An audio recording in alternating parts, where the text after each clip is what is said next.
చివరికి కడపలో కూడా సిద్ధవటంలో పులివెందులకి పక్కనే ఆ జిల్లాలో 42 మంది కౌలు రైతులు ఆత్మహత్య చేసుకుంటే ఆ ప్రాంతానికి వచ్చి వారికి ₹1,00,000 చొప్పున ఆర్థిక సాయం ఆ రోజు జనసేన పార్టీ పవన్ కళ్యాణ్ గారు చేశారు. సమస్యల మీదే మనం పోరాటం చేశాం. రాజకీయ విమర్శ చేయలేదు, వ్యక్తిగత విమర్శలు ఎప్పుడు చేయలేదు. జనసేన పార్టీలో అంకిత భావంతో మన దేశం గురించి, మన రాష్ట్రం గురించి, మన ప్రజల కోసం నిలబడతాం. అటువంటి పవన్ కళ్యాణ్ గారి గురించి మన పార్టీలో చేసే ప్రతి కార్యక్రమంలో క్షేత్రస్థాయిలో మన పార్టీ బలోపేతం అయ్యే విధంగా మీరందరూ కూడా కష్టపడాలి.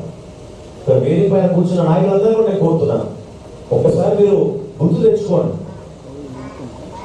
పవన్ కళ్యాణ్ గారు ఎప్పుడైతే రాజమండ్రి జైలుకి వెళ్ళి ఆ రోజు చంద్రబాబు నాయుడు గారికి మద్దతు పలికి కూటమిలో మనం ముందుకెళ్దాం, ధైర్యంగా నిలబడడం అనే మాట పిలిపించినప్పుడే ఒక కదలిక మొదలైంది. ఇది వాస్తవం. ఆ రోజు రాజకీయ లబ్ధి కోసం ఆయన మాట్లాడలేదే. ఆ రోజు ఆయన మా బలం ఏంటి, మీ బలం ఏంటి అనే మాట మాట్లాడలేదే. నిలబడేది మన రాష్ట్రం కోసం, మన ప్రజల కోసం, మన అందరం బాగుండాలని నిర్ణయం తీసుకున్నారు. ఆ రోజున 175 చెప్తున్నారే వీళ్ళంతా. ఎవరైనా నమ్మారు ఆ రోజు? చెప్పండి. ఈ పోరాటంలో మనం విజయవంతంగా ముందుకు వస్తామని. ప్రక్షాళన జరగాలి, మార్పు రావాలి, ఒక మంచి ప్రభుత్వం ఏర్పాటు చేసి మనం ముందుకు వెళ్దామని మనం కష్టపడ్డాం. నిన్న మీరు చూశారు, నీతి ఆయోగ్ ఇచ్చిన రిపోర్టు. ఆంధ్రప్రదేశ్ అప్పుల పాలైపోయి 5 సంవత్సరాల విధ్వంసానికి గురి చేసి భారతదేశంలో చివరి స్థానంలో తీసుకెళ్లారు మన ఆంధ్రప్రదేశ్. ఈరోజు ఏ శాఖలో చూసినా మా పౌర సరఫరా శాఖలో 41,150 కోట్ల రూపాయల రుణాలు తీసుకున్నారు. బ్యాంకుల దగ్గరికి వెళ్ళి రైతులకి ఒక 500 కోట్లు, 1000 రూపాయలు, 1000 కోట్లు ఇవ్వాలంటే రుణాలు ఇచ్చే పరిస్థితిలో బ్యాంకులు లేవు. ఈరోజు వైద్య సేవల గురించి ఇందాక చిలపలతో మాట్లాడుతుంటే అదే పరిస్థితి. టెండర్లు వేయడానికి ఎవరు రావడం లేదు, భయపడుతున్నారు. ఎంత దుర్మార్గంగా పరిపాలించి మన రాష్ట్రానికి నష్టం జరిగిందో మీరు తెలుసుకోవాలి. ఇందాక నేను అన్న మాట నేను గుర్తు చేస్తున్నాను మరొకసారి. రాజ్యాంగంలో రాసి ఉంది, where a leader has no vision, it is the people who will perish.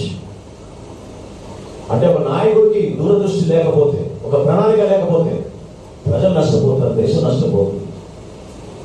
Pawan Kalyan గారి నాయకత్వం అందుకనే 100% మన రాష్ట్రానికి అవసరం. ఆయన చేసిన కృషి, ఆయన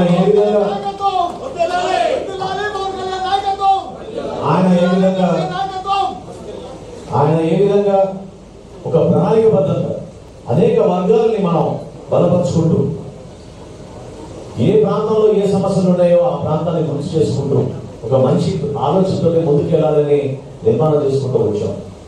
పార్టీలో కూడా అదే. ఈరోజు మిమ్మల్ని అందరూ కూడా ఇక్కడ ఆహ్వానించుకోగలిగాం.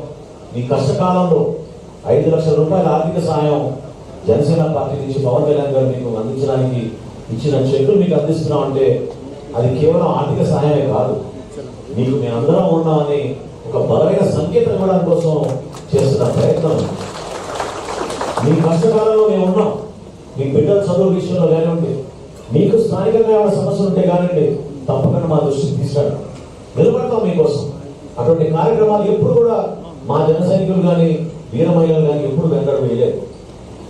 అనేక మంది ఎవరికైతే చెక్కులు ఇస్తామో నేను గమనిస్తూ ఉంటాను, చాలా పేదవాళ్ళు, మధ్య తరగతి కన్నా చిన్న కుటుంబాలు, వాళ్ళు కష్టపడి సంపాదించి 500 రూపాయల్లో 500 రూపాయలు పార్టీకి పవన్ కళ్యాణ్ గారిని చూసి నమ్మి సభ్యత్వం తీసుకున్నారంటే ఎంత పాపం వాళ్ళు గర్వపడే ఆ రోజున నిలబడ్డారో పార్టీ కోసం ఆలోచించుకోవాలి.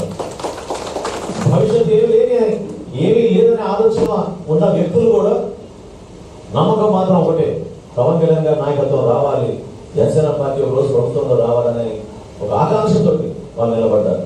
ఆ స్పిరిట్ ని మనం మర్చిపోకూడదు. దయచేసి మన జన సైనికులు అందరూ కూడా నేను చెప్తా ఉన్నాను, సోషల్ మీడియాలో చేస్తున్న దుర్మార్గ దుష్ప్రచారాలు, పదవుల కోసం అనవసరమైన టైం వేస్ట్ కార్యక్రమాలు, ఇవన్నీ వాటి దేనిలో కూడా మీరు పాల్గొనబాకండి. మీరు నిలబడాల్సింది మన పార్టీ సిద్ధాంతాల కోసం. దేనికోసం అయితే మనం నిలబడి ఇంత కూడా నిలబడండి. ఇందాక నేను ఒక నాయకులతో నాతో మాట్లాడలేదని చెప్పాను. మనం చేసే పొరపాటు ఈ రోజు ఏంటంటే సింగిల్ గా వెళ్తున్నారు నాయకులు. వెళ్ళబాకండి. 10 మంది జన సైనికులు, 10 మంది నాయకులు కలిసి మీరు వెళ్ళండి. ప్రభుత్వంలో పెద్దలు ఎందుకు మరి పనులు చేయరో దాని గురించి మనం కూడా మాట్లాడుకోవచ్చు.